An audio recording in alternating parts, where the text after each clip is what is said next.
अमित और कविता भाई बहन थे। कविता बड़ी थी, अमित छोटा था। दोनों के माता पिता का स्वर्गवास हो चुका था। कविता एक ऑफिस में काम करती थी, उसका भाई अमित कॉलेज में पढ़ता था। एक दिन अमित ने कविता से कहा, दीदी मुझे कॉलेज की फीस देनी है, मुझे कुछ रुपए चाहिए। कविता ने कहा, अभी तो मेरे पास पैसे नहीं है, कल तक मैं तुझे पैसे दे दूंगी। कविता ऑफिस से एडवांस मांगकर अमित को पैसे देती है। वह अपने भाई को अफसर बनाना चाहती थी, इसलिए वह दिन में ऑफिस में काम करती थी और शाम एक घर में काम करती थी। कुछ दिन बाद अमित की पढ़ाई पूरी हो गई। एक दिन अमित ने घर आकर कविता को बताया, दीदी मुझे बहुत बड़ी कंपनी में मैनेजर की नौकरी मिल गई, अब तुम काम करने नहीं जाऊंगी। ये कहकर वह जिद करने लगा। हार कर कविता मान गई और उसने काम करना छोड़ दिया। अब वह केवल घर संभालती थी। ऐसे ही समय बीत रहा था। एक दिन अमित ने कहा, दीदी मैंने कुछ रुपए जोड़ लिए हैं, अब मैं आपकी शादी करना चाहता हूँ। ये सुनकर कविता ने कहा, नहीं भाई, पहले मैं तेरी शादी करूंगी, जब घर संभालने वाली आ जाएगी तो मैं भी शादी कर लूंगी। कविता ने एक अच्छी सी लड़की देखकर अमित की शादी कर दी। अलका को भाभी के रूप में पाकर कविता बहुत खुश हो रही थी। धीरे धीरे अलका ने पूरा घर संभाल लिया। तीनों बहुत खुशी से रह रहे थे। एक दिन अलका की मौँ अलका से मिलने आई। उन्हें कविता शुरू से ही पसंद नहीं थी। मौका पाकर उसने अलका से कहा, तेरी नंद शादी नहीं करना चाहती है, ये तो जीवन भर तेरे पति की कमाई पर ऐश करना चाहती है, तू बहुत सीधी है। ये सुनकर अलका ने कहा, मौँ तुम बेकार की बात कर रही हो, अमित इनके लिए लड़का देख रहे हैं, जैसे ही मिल जाएगा शादी हो जाएगी। लेकिन अलका की मौँ ने कहा, बेटी तू नहीं समझेगी, ये तेरे को कभी चैन से रहने नहीं देगी। अगले दिन अमित ने कविता से कहा, दीदी मैंने आपके लिए लड़का देखा है, आप कहें तो बात आगे बढ़ाई जाए। लेकिन कविता ने कहा, नहीं भाई, मैं अभी शादी नहीं करना चाहती, जब करनी होगी आपको बता दूंगी।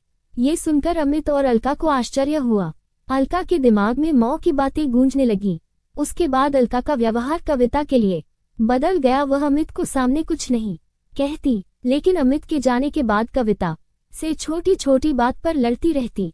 एक दिन कविता कहीं गई थी अकेले में। अलका ने अमित से कहा, दीदी शादी क्यों नहीं करना चाहती, कहीं ऐसा तो नहीं तुम्हारी बहन हमेशा हमारे ऊपर बोझ बनकर बैठी रहे। ये सुनकर अमित को बहुत गुस्सा आया। उसने कहा, खबरदार मेरी दीदी के बारे में कुछ कहा तो वे जो चाहेंगी वही होगा, तुम्हें पता उन्होंने अपना पूरा जीवन मुझे बड़ा आदमी बनाने में लगा दिया। अलका को समझ आ गया कि अमित उसकी बात कभी नहीं सुनेगा। उसने अपनी नंद को रास्ते से हटाने के लिए एक तरकीब सोची।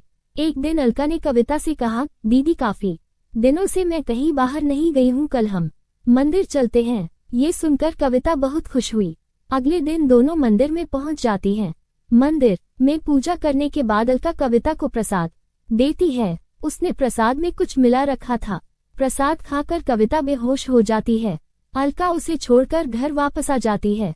उसे लगता है जहर मिले प्रसाद से कुछ देर में कविता मर जाएगी। कुछ देर बाद कविता को होश आता है, लेकिन वह अपनी पिछली जिंदगी भूल गई। वह मंदिर में बैठकर रोने लगती है।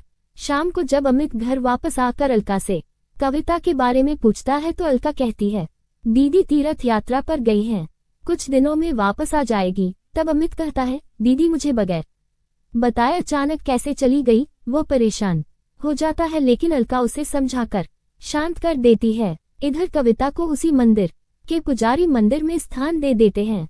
वह दिन रात मंदिर में सेवा करने लगती है। मंदिर के सभी भक्त और पुजारी कविता का बहुत ध्यान रखते थे। ऐसे ही समय बीत रहा था, लेकिन कविता को पिछला कुछ याद नहीं आ रहा था।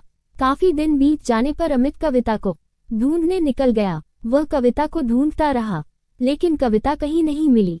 एक दिन वह थककर उसी मंदिर में एक पेड़ के नीचे बैठा था। तभी वहां कविता आई। उसने कहा, भैया मंदिर में भंडारा शुरू हो रहा, आप भी बैठ कर भोजन कर लीजिए। कविता की आवाज सुनकर अमित चौंक गया। कविता को देख कर वह रोने लगा। तब कविता ने कहा, भैया आप क्यों रो रहे हो? तभी वहां पुजारी बाबा आ गए। उन्होंने अमित से पूछा तो अमित कविता के बारे में बताया।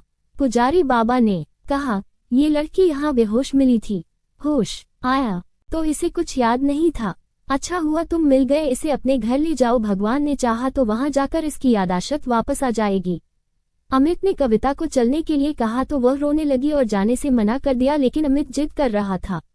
तब कविता ने कहा, भाई मुझे सब कुछ याद है, लेकिन मैंने जानबूझकर नाटक किया ताकि तुम और भाभी मेरे बिना खुश रह सको। भाभी को मेरा घर में रहना पसंद नहीं, इसलिए अब मैं उस घर में नहीं जाना चाहती। ये सुनकर अमित रोने लगा और कविता से बोला, दीदी अगर आप घर नहीं चलोगी तो मैं भी यहीं रहूंगा। उसकी बातें सुनकर कविता घर आने के लिए तैयार हो गई, लेकिन उसने अमित से कहा, मेरी एक शर्त है, तुम भाभी पर गुस्सा नहीं करोगे। अमित मान गया और कविता को लेकर घर आ गया। कविता को देखकर अलका सहम गई, वह रोने लगी और उसने अमित और कविता से माफी मांगी। कविता के कहने पर अमित ने उसे माफ कर दिया। कुछ दिन बाद कविता ने शादी कर ली और अपने ससुराल विदा हो गई।